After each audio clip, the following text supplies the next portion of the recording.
I'm preparing the country to make sure that we deal with a threat from ISIL. As President Obama makes the case for a United States-led offensive against ISIS, past comments haunt his appeal. A look at some of those now on the New York Times Minute. We're leaving behind a sovereign, stable, and self-reliant Iraq with a representative government. That was President Obama in 2011, shortly before the withdrawal of U.S. troops from Iraq. The reality is now very different. Mr. Obama's speech on Wednesday would be a challenging moment for any president.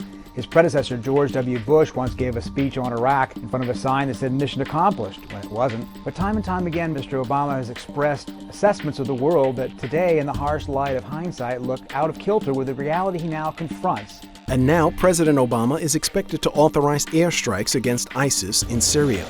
But public support for the mission could be complicated by this infamous off-the-cuff response to a reporter's question about how the U.S. might keep chemical weapons from falling into the wrong hands. A red line for us is we start seeing a whole bunch of chemical weapons moving around or being utilized. Mr. Obama has a challenge of reconciling that past refusal to get involved in Syria's civil war with the imperative now of convincing the American public that it makes sense to strike ISIS inside of Syria.